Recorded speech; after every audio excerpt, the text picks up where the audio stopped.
Hi, how's everyone doing? We're in chapter 4, Ramona and the Apples. There we go. Mother, I'm home, Beezus called as she burst into the house one afternoon after school. Mother appeared wearing her hat and coat and carrying a shopping list in her hand. She kissed Beezus. How was school today? She asked. All right, we studied about Christopher Columbus, said Beezus. Did you, dear? Said Mother absent-mindedly. Well, I wonder if you'd mind keeping an eye on Ramona for me for about half an hour so I can go to the supermarket. She was up late last night, so I let her have a long nap this afternoon. I wasn't able to go out until she woke up. All right, I'll look after her, agreed Beezus.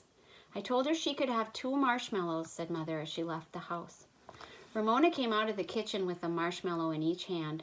Her nose was covered with white powder. Why's that Christopher Columbus? She asked.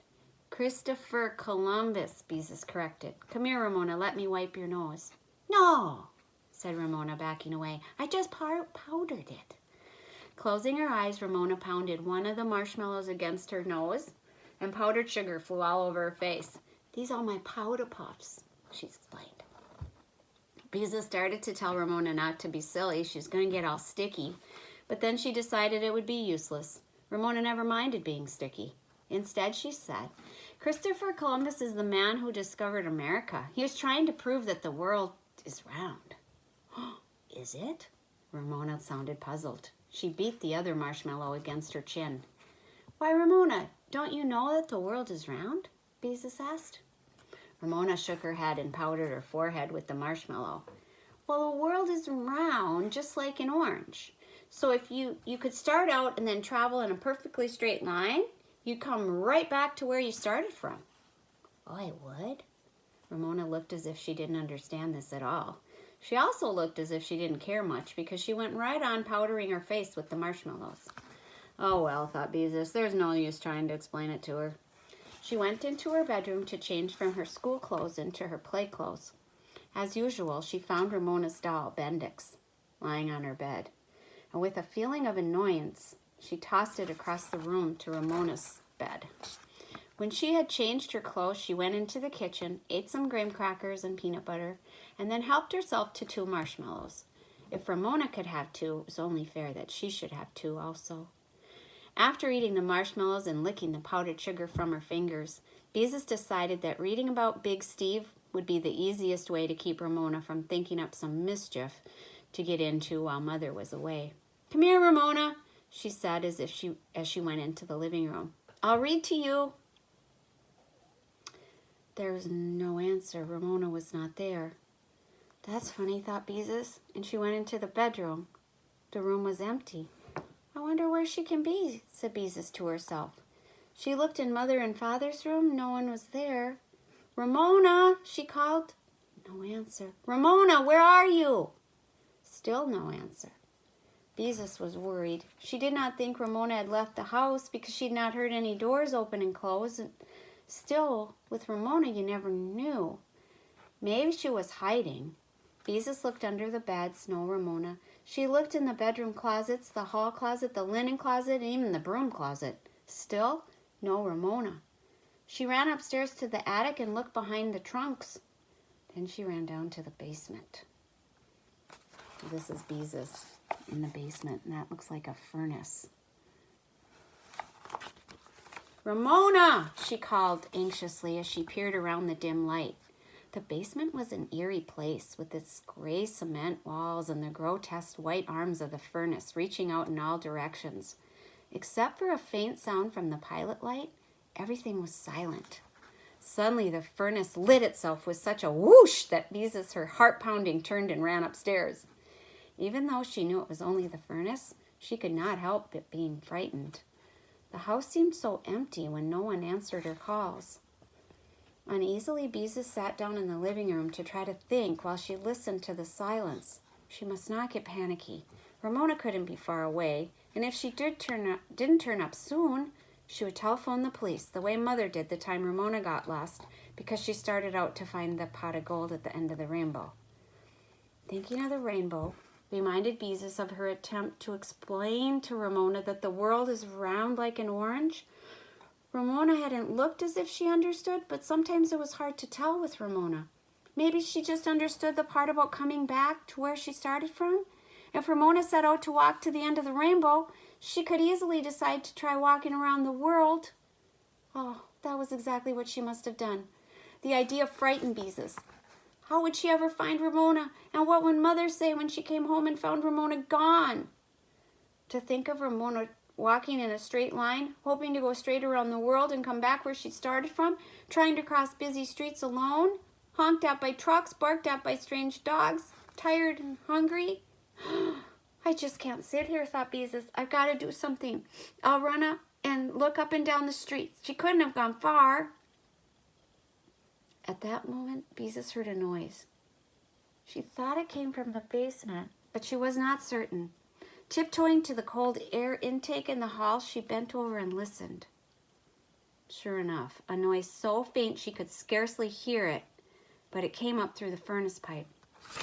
So the house wasn't empty after all. Just wait until she gets a hold of Ramona. Beezus snapped on the basement light and ran down the steps. Ramona, come out, she ordered. I know you're here. The only answer was a chomping sound from the corner of the basement. Beezus ran around the furnace, and there, in the dimly lit corner, sat Ramona eating an apple. Beezus was so relieved to see Ramona safe and at the same time so angry at her for hiding, she just couldn't say anything. She just stood there, filled with that exasperating mixed-up feeling that Ramona so often gave her. Hello, said Ramona through a bite of apple. Ramona Geraldine Quimby, exclaimed Beezus when she found her voice. What do you think you're doing? Playing hide and seek, answered Ramona. Well, I'm not, snapped Beezus. It takes 2 people to play hide and seek. You found me, Ramona pointed out. Oh. Once again, Beezus couldn't find any words. To think she had worried so when all the time Ramona was just sitting in the basement listening to her call and eating an apple too. As she stood in front of Ramona, Beezus's eyes began to grow accustomed to the dim light, and she realized what Ramona was doing. She stared, horrified at what she saw. As if hiding were not enough, what would Mom say when she came home and found what Ramona had been up to this time? Ramona was sitting on the floor, beside a box of apples, and lying all around her on the cement floor were a number of apples, each one with 1 bite out of it. While Beezus stared, Ramona reached into the box, selected an apple, took 1 bite out of the reddest part, and tossed the rest of the apple onto the floor. While she noisily chewed that bite, she reached in the apple box again. I'm going to show you a picture. What that might look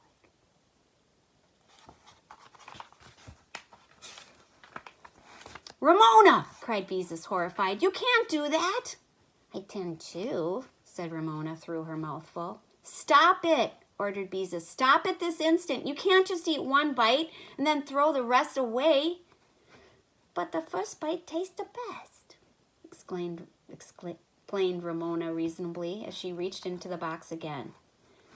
Beezus had to admit that Ramona was right. The first bite of an apple always did taste best. Ramona's sharp little teeth were about to sink into another apple when Beezus snatched it from her. That's my apple, screamed Ramona.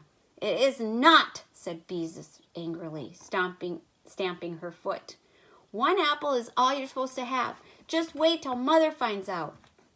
Ramona stopped screaming and watched Beezus. Then, seeing how angry Beezus was, she smiled and offered her an apple. I want to share the apples, she said sweetly. Oh, no, you don't, said Beezus, and don't try to work that sharing business on me. That was one of the difficult things about Ramona. When she'd done something wrong, she often tried to get out of it by offering to share something. She'd heard a lot about sharing at nursery school. Now what am I going to do, Beezus wondered. I promised Mom I'd keep an eye on Ramona, and look what she's gone and done. How am I supposed to explain this to Mother? I'll get scolded too, and all the apples? What are we going to do with them? Beezus was sure about one thing. She no longer felt mixed up about Ramona. Ramona was perfectly impossible. She snatched Ramona's hand. You come upstairs with me and be good until Mother gets back, she ordered, pulling her sister up the basement stairs. Ramona broke away from her and ran into the living room. She climbed up onto a chair where she sat with her legs sticking straight out in front of her. She folded her hands in her lap and said in a little voice, "Don't bother me. This is my quiet time. I'm supposed to be resting." Quiet times were something else Ramona had learned at nursery school. When she didn't want to do something, she often insisted she was supposed to be having quiet time. Beezus was about to say that Ramona didn't need a quiet time because she hadn't been playing hard, and Mother had said that she'd already had a nap, but then she thought better of it. If Ramona wanted to sit in a chair and be quiet, let her. She might stay out of mischief till Mother came home. Beezus had no sooner sat down to work on her potholders, planning to keep an eye on Ramona at the same time, when the telephone rang. It must be Aunt Beatrice, she thought before she answered. Mother and Aunt Beatrice almost talked to each other about this time of day. "Hello, darling, how are you?" asked Aunt Beatrice. "Oh, Aunt Beatrice," said Beezus, "Ramona's just done something awful and I'm supposed to be looking after her and I don't know what else to do." She told about Ramona's hiding in the cellar and biting into half a box of apples. Aunt Beatrice laughed. "Oh, leave it to Ramona to think up something new," she said. "Do you know what I'd do if I were you?" "What?" asked Beezus eagerly, already feeling better because she'd confided her troubles to her aunt. "I wouldn't say any more about it," said Aunt Beatrice. "Lots of times little children are naughty just because they want to attract attention. I have an idea that saying nothing about her naughtiness will worry Ramona more than a scolding." Beezus thought this over and decided her aunt was right. If there was one thing Ramona couldn't stand, it was being ignored. "I'll try it," she said. "And about the apples," Aunt Beatrice went on, "all I can suggest is that your mother might make applesauce." This struck Beezus as being funny, and she and her aunt laughed together over the telephone, and she felt much better. "Tell your mother I phoned," said Aunt Beatrice. "I will," promised Beezus, "and please come over soon." When Beezus heard her mother drive up, she rushed out to meet her and tell her the whole story about what Ramona had done. She also told her Aunt Beatrice's suggestions. "Oh, dear, leave it to Ramona," sighed Mother. "Your aunt is right. We won't say a word about it." Beezus helped her mom carry in the groceries into the house, and Ramona came into the kitchen to see if there were any animal crackers among the packages. She waited a few minutes for her sister to tattle on her. Then when Beezus did not say anything, she announced, "I was bad this afternoon." She sounded pleased with herself. "Were you?" remarked Mother calmly. "Beezus, I think applesauce would be a good dessert tonight. Will you run down and bring up some apples?" When Ramona looked disappointed at having failed to arouse any interest, Beezus and her mother exchanged smiles. "I want to help," said Ramona, rather than to be left out. Beezus and Ramona made 4 trips to the basement to bring up all the bitten apples. Mother said nothing about their appearance, but spent most of the afternoon peeling and cooking apples. After she had finished, she filled 2 of her largest mixing bowls, a casserole and the bowl of her electric mixer, with applesauce. It took quite a while to rearrange the contents of the refrigerator to make room for all the applesauce. When Beezus saw her father coming home, she ran out to the front walk to tell him what had happened. He too agreed that Aunt Beatrice's suggestion was a good one. "Daddy!" shrieked Ramona when her father came in. "How's my girl?" asked Father as he picked Ramona up and kissed her.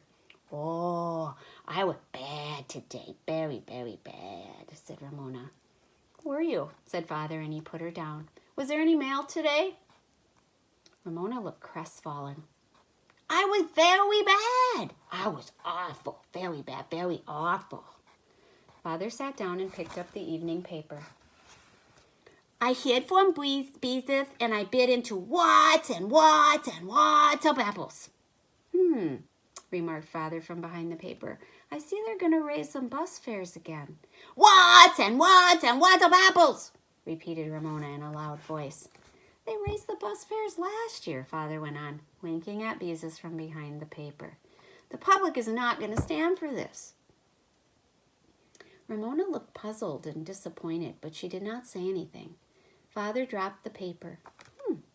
"Something certainly smells good," he said. "It smells like applesauce. Oh, I hope so. There's nothing I like better than a big dish of applesauce for dessert. Because Mother had been so busy making applesauce, dinner was a little late that night. At the table, Ramona was unusually well behaved. She didn't interrupt, and she didn't try to share her carrots the way she usually did because she didn't like carrots. As Beezus cleared the table and Mother served dessert, which was fig Newtons and, of course, applesauce, Ramona's good behavior continued. Beezus found she was not very hungry for applesauce, but the rest of the family appeared to enjoy it. After Beezus had wiped the dishes for Mother, she sat down to embroider her potholders. She had decided to give Aunt Beatrice the potholder with the dancing knife and fork on it instead of the one with the laughing tea kettle. Ramona approached her with the big Steve the steam shovel in her hand. "Beezus, will you read it to me?" "She thinks I'll say no, and then she can make a fuss," thought Beezus. "Well, I won't give her the chance." "All right," she said, putting down her potholder and taking the book while Ramona climbed into the big chair beside her. Big Steve was a steam shovel. He was the biggest steam shovel in the whole city, Beezus read. "Grrr," growled Big Steve when he moved the earth to make way for the new highway. Father dropped his newspaper and looked at his two daughters sitting side by side. "I wonder," he said, "exactly how long is this going to last?" "Just enjoy it while it does," said Mother, who was patching the knees of a pair of Ramona's overalls. "Grrr," growled Ramona. "Grrr." Beezus also wondered how long this would go on. She didn't enjoy growling like a steam shovel, and she felt that perhaps Ramona was getting her own way after all. "I'm trying to like her like I'm supposed to. Anyhow," Beezus thought. "And I do like her more than I did this afternoon when I found her in the basement. But what on earth is Mother ever going to do with all that applesauce?" All right, that's the end of chapter 4, boys and girls. Hope you're enjoying my book. Kind of hungry for some apples. How about you? Let's go find some.